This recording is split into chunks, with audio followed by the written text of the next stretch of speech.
नमस्कार दोस्तों, आप लोगों का बहुत-बहुत स्वागत है आपके अपने यूट्यूब चैनल पर। दोस्तों फाइनली आज की इस वीडियो में डेली की तरह सामान्य ज्ञान यानी जीके जीएस से संबंधित टॉप 20 क्वेश्चंस आज की इस वीडियो में हम लोग देखने वाले हैं, जो आपके आने वाले हर एक एग्ज़ाम्स के लिए काफ़ी ज़्यादा मोस्ट इम्पोर्टेंट होंगे। दोस्तों अगर आप लोग किसी भी एग्ज़ाम्स की तैयारी कर रहे हो, अगर बात करें दोस्तों चाहे आप लोग एसएससी, जीडी, कांस्टेबल एग्ज़ाम्स की तैयारी कर रहे हो या आप लोग एसएससी से रिलेटेड एमटीएस, सीजीएल या सीएचएसएल की तैयारी कर रहे हो या आप लोग आरपीएफ, एनटीपीसी, ग्रुप डी या एएलपी टेक्नीशियन या आप लोग अग्निवीर यानी एयरफोर्स, नेवी की तैयारी कर रहे हो। तो दोस्तों जीके जीएस के ऐसे क्वेश्चन आपके इन सभी एग्जाम में देखने को मिलते रहते हैं कि कौन सा देश एशिया का प्रवेश द्वार कहलाता है, भारत में कार्यपालिका का अध्यक्ष कौन होता है, पाक जल संधि किन दो देशों को अलग करती है। देखिए दोस्तों ये सभी क्वेश्चन बहुत इंपॉर्टेंट हैं, तो आप लोग आज की इस वीडियो में लास्ट तक बने रहिएगा। तो चलते हैं दोस्तों आज की इस वीडियो को हम लोग बिना टाइम वेस्ट किए हुए स्टार्ट कर लेते हैं। उससे पहले जो भी फ्रेंड्स लोग हमारे इस चैनल पर पहली बार आए हैं, तो प्लीज़ अगर आप लोग अभी तक चैनल को नहीं सब्सक्राइब किए हैं, तो आप लोग चैनल को सब्सक्राइब करना बिल्कुल भी मत भूलिएगा, क्योंकि दोस्तों ये जो क्लास है डेली हमारे इस चैनल पर आप लोगों को मॉर्निंग में मिलती रहती है। तो आप लोग इस क्लास को देखना बिल्कुल भी मत भूला करें, आप किसी भी अगर एग्जाम्स की तैयारी करते हो। तो दोस्तों आपके स्क्रीन पर फर्स्ट क्वेश्चन जो कि बहुत इंपॉर्टेंट क्वेश्चन है कि दक्षिण अफ्रीका के किस रेलवे स्टेशन पर महात्मा गांधी को ट्रेन से फेंका गया था। बहुत बार दोस्तों आपके एसएससी में पूछा गया क्वेश्चन है। तो आपको दोस्तों ध्यान रखना, जो दक्षिण अफ्रीका का ऐसा कौन सा रेलवे स्टेशन है जहां पर महात्मा गांधी जी को ट्रेन से फेंका गया था। तो दोस्तों उस रेलवे स्टेशन का जो नाम है वो पीटर मारित्सबर्ग।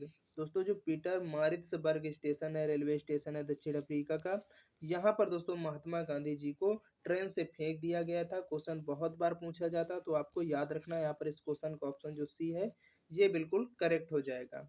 चलिए इसके बाद नेक्स्ट क्वेश्चन है कि भारत एवं पाकिस्तान का विभाजन किस योजना के तहत हुआ है। देखिए ये भी दोस्तों बहुत इंपॉर्टेंट, दोस्तों हर एक एग्जाम में बहुत बार पूछा हुआ क्वेश्चन है कि भारत एवं पाकिस्तान का जो विभाजन होता है ये किस योजना के तहत हुआ था।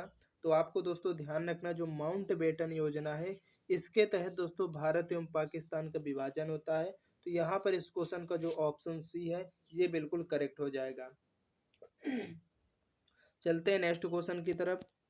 और नेक्स्ट क्वेश्चन है दोस्तों कि कायदे आजम किसे कहा जाता है। तो दोस्तों बहुत ऐसे जो व्यक्ति हैं उनके जो उपनाम है इनसे संबंधित क्वेश्चन आपके एग्जाम्स में पूछा जाता है। तो यहाँ पर ये वहीं से रिलेटेड क्वेश्चन है कि कायदे आजम के नाम से किसको जानते हैं।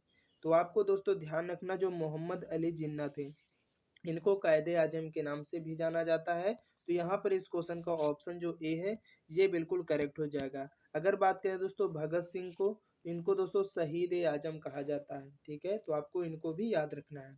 चलिए इसके बाद नेक्स्ट क्वेश्चन है कि चौरी चौरा नामक प्रसिद्ध स्थल कहाँ पर है।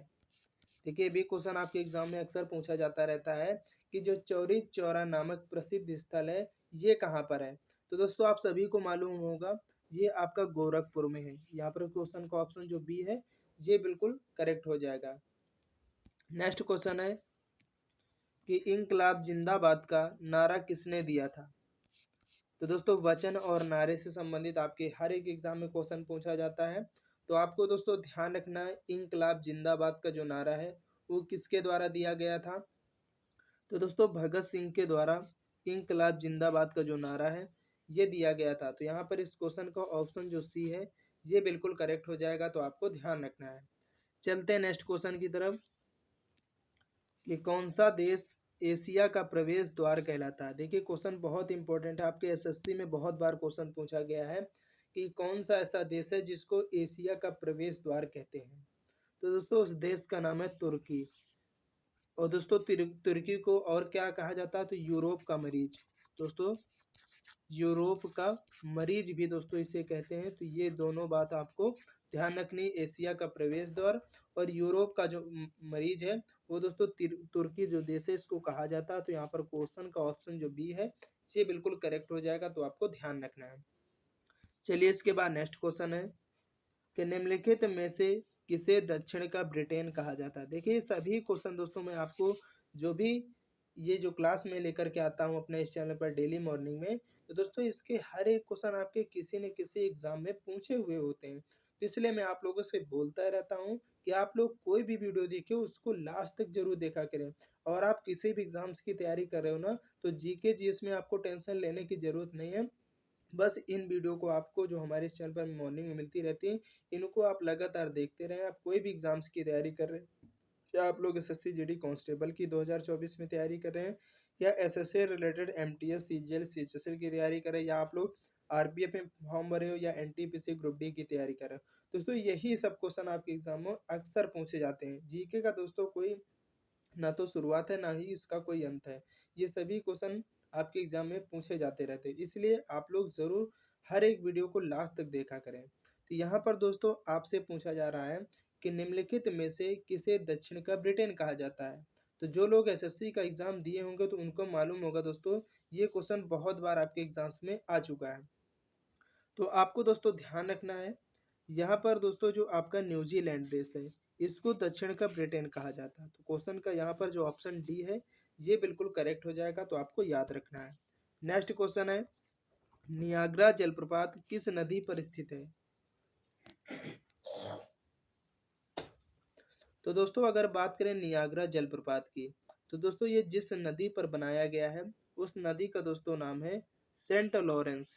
दोस्तों जो सेंट लॉरेंस नदी है, यहाँ पर दोस्तों आपका जो नियाग्रा जलप्रपात है ये स्थित है। तो क्वेश्चन का ऑप्शन जो बी यहाँ पर है, ये बिल्कुल करेक्ट हो जाएगा, तो आपको ध्यान रखना है।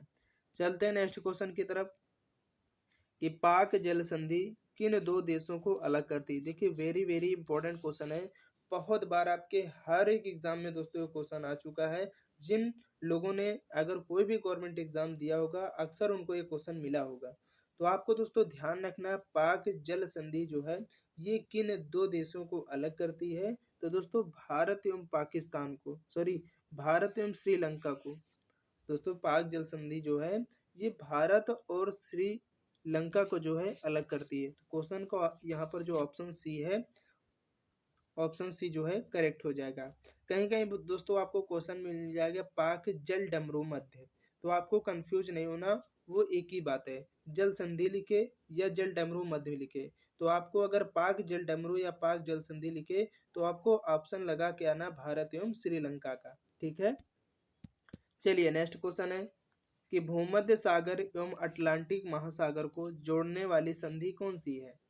यानी दोस्तों भूमध्य सागर जो है आपका, और जो अटलांटिक महासागर है, इन दोनों को जो जोड़ने को काम करती है, वो कौन सी जल संधि है।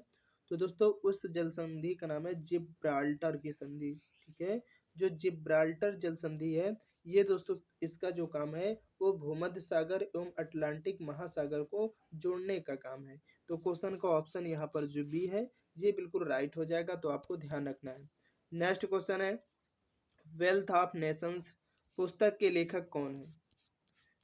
देखिए बहुत इंपॉर्टेंट बुक है आपके एग्जाम्स के लिए, तो आपको ध्यान रखना है कि जो वेल्थ ऑफ नेशंस पुस्तक है, जो बुक है, इसके जो राइटर हैं, ऑथर हैं, लेखक हैं, वो कौन है। तो दोस्तों वो हैं आपके एडम स्मिथ। इनकी दोस्तों ये बड़ी फेमस बुक है, और आपके एग्जाम वाले इसको खूब पूछता है, तो आपको याद रखना है। चलिए नेक्स्ट क्वेश्चन है, कि मध्य प्रदेश में करेंसी प्रिंटिंग प्रेस कहाँ स्थित है। तो दोस्तों अगर बात करें मध्य प्रदेश में जो करेंसी प्रिंटिंग प्रेस है, जो मुद्रा प्रिंटिंग प्रेस है, कहाँ पर स्थित है। तो दोस्तों ये आपका जो है स्थित है, आपको ध्यान रखना है, ये आपका देवास में, मध्य प्रदेश में देवास दोस्तों है, यहाँ पर दोस्तों आपकी जो करेंसी प्रिंटिंग प्रेस है वो स्थित है, तो आपको याद रखना है। नेक्स्ट क्वेश्चन है, स्टेट बैंक ऑफ इंडिया पहले किस नाम से जाना जाता था। यानी दोस्तों आपकी जो एसबीआई है, स्टेट बैंक ऑफ इंडिया है, इसका जो पहले नाम था वो क्या था।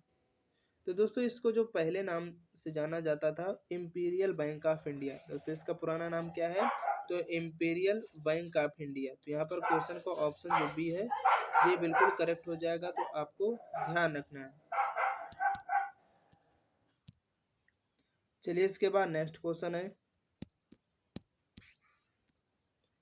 कि संविधान सभा के उद्घाटन अधिवेशन की अध्यक्षता किसने की थी। यानी दोस्तों जो संविधान सभा का उद्घाटन हुआ था, तो इस अधिवेशन की जो अध्यक्षता करने वाले व्यक्ति थे उनका क्या नाम था। तो दोस्तों उनका नाम था सच्चिदानंद सिन्हा। ठीक है, यहाँ पर क्वेश्चन का ऑप्शन जो ए है ये बिल्कुल करेक्ट हो जाएगा। और जो कि दोस्तों संविधान सभा के ये अस्थायी अध्यक्ष थे, तो ये बात भी आपको ध्यान रखनी है। चलिए नेक्स्ट क्वेश्चन है कि संविधान सभा में उद्देश्य प्रस्ताव किसने प्रस्तुत किया था। देखिए क्वेश्चन बहुत इंपॉर्टेंट है और बहुत बार पूछा भी गया आपके एग्जाम में कि संविधान सभा में जो उद्देश्य प्रस्ताव प्रस्तुत करने वाले व्यक्ति थे तो वो कौन थे। तो दोस्तों वो आपके थे जवाहरलाल नेहरू जी। यहाँ पर क्वेश्चन का ऑप्शन जो भी है ये करेक्ट हो जाएगा, तो आपको ध्यान रखना है। चलिए इसके बाद अगला क्वेश्चन है कि भारतीय संविधान का प्राधिकार स्रोत कौन है। यानी इनमें से आपको बताना है कि भारतीय संविधान का जो प्राधिकार स्रोत है वो कौन है। तो दोस्तों वो है आपका भारत के लोग। दोस्तों जो भारत के लोग हैं ये भारतीय संविधान के प्राधिकार का स्रोत है, सोर्स है। तो यहाँ पर क्वेश्चन का ऑप्शन जो ए है ये बिल्कुल करेक्ट हो जाएगा। नेक्स्ट क्वेश्चन है कि भारतीय संविधान कब अंगीकार किया गया था। यानी दोस्तों आपको ध्यान रखना भारतीय जो संविधान है, इंडियन कॉन्स्टिट्यूशन है, ये कब अंगीकार होता है पूर्ण रूप से। तो दोस्तों ये जो है आपका 26 नवंबर 1949 को अंगीकार हो जाता है, यानी लागू हो जाता है। तो यहाँ पर क्वेश्चन का ऑप्शन जो डी है ये बिल्कुल करेक्ट हो जाएगा। चलते हैं नेक्स्ट क्वेश्चन की तरफ कि भारतीय संविधान में राज्य के नीति निर्देशक सिद्धांतों की संकल्पना कहाँ से अंगीकार की गई है। देखिए क्वेश्चन बहुत इंपॉर्टेंट है। तो आपके भारतीय संविधान में कुछ ऐसे स्रोत हैं जो अन्य देशों के संविधान से लिए गए हैं, तो इनसे संबंधित दोस्तों आपके एग्जाम में क्वेश्चन जरूर पूछा जाता है। यहाँ पर दोस्तों आपसे पूछा जा रहा है कि भारतीय संविधान में जो राज्य के नीति निर्देशक तत्व हैं ये किस देश के संविधान से प्रेरित हैं या किस देश के संविधान से लिए गए। आपके एग्जाम में क्वेश्चन कुछ भी घुमा फिरा कर पूछ लिया जाता है। तो आपको दोस्तों बस एक ही बात याद रखना, अगर बात की जाए राज्य के नीति निर्देशक तत्वों की, तो दोस्तों ये जो आपके लिए गए हैं आयरलैंड देश से लिए गए। क्वेश्चन का ऑप्शन जो बी है ये यहाँ पर बिल्कुल करेक्ट हो जाएगा। नेक्स्ट क्वेश्चन है कि संविधान की द्वितीय अनुसूची का संबंध किससे है। देखिए अनुसूची यानी जो शेड्यूल है इनसे संबंधित भी आपके एग्जाम में क्वेश्चन पूछा जाता है। तो आपको दोस्तों यहाँ पर बताना है कि संविधान की जो दूसरी अनुसूची उसका संबंध किससे है। तो अगर बात करें दोस्तों दूसरी अनुसूची की यानी द्वितीय अनुसूची की, तो इसका संबंध जो है दोस्तों महत्वपूर्ण पदाधिकारियों के वेतन से। यानी दोस्तों जो पदाधिकारी हैं जैसे आपके राष्ट्रपति, उपराष्ट्रपति, मुख्यमंत्री, इनको जो वेतन मिलता है इसी अनुसूची में दोस्तों इनके बारे में वेतन से संबंधित बात की गई है। तो आपको ध्यान रखना जो महत्वपूर्ण पदाधिकारी हैं उनका जो वेतन है इसी अनुसूची के तहत दिया जाता है। तो यहाँ पर क्वेश्चन का ऑप्शन जो बी है ये बिल्कुल करेक्ट हो जाएगा। नेक्स्ट क्वेश्चन है कि भारत में कार्यपालिका का अध्यक्ष कौन होता है। दोस्तों आज की इस वीडियो का लास्ट क्वेश्चन है 20 कि भारत में जो कार्यपालिका के अध्यक्ष होते हैं, बहुत बार क्वेश्चन आपके एग्जाम से पूछा गया है। तो आपको ध्यान रखना दोस्तों भारत में जो कार्यपालिका के अध्यक्ष होते हैं वो दोस्तों कौन होते हैं। तो आपको याद रखना दोस्तों राष्ट्रपति होते हैं। यहाँ पर क्वेश्चन का ऑप्शन जो सी है ये बिल्कुल करेक्ट हो जाएगा। ठीक है, तो उम्मीद करते हैं दोस्तों आज की वीडियो आप लोगों को काफ़ी ज़्यादा पसंद आई होगी। और दोस्तों आज की इस वीडियो का हर एक क्वेश्चन बहुत इंपॉर्टेंट है, तो आप लोग ज़रूर इस वीडियो को पूरा एक बार शुरू से लास्ट तक देखिएगा। और जितने भी दोस्त लोग हमारे इस चैनल पर पहली बार आए, अगर आप लोग इस वीडियो को आपको अच्छी लगी तो आप लाइक करना बिल्कुल भी मत भूलें। और इस वीडियो को शेयर भी करते रहिए अपने दोस्तों तक, क्योंकि ये सभी क्वेश्चन बहुत इंपॉर्टेंट आप किसी भी एग्जाम्स की अगर 2024 में तैयारी कर रहे हो। और जीके जीएस पढ़ने के लिए दोस्तों हमारे इस चैनल को आप लोग जरूर सब्सक्राइब करना बिल्कुल भी मत भूलें, आप कोई भी एग्जाम्स की तैयारी करते हो। तो चलते हैं दोस्तों नेक्स्ट वीडियो के लिए, तब तक के लिए जय हिंद जय भारत।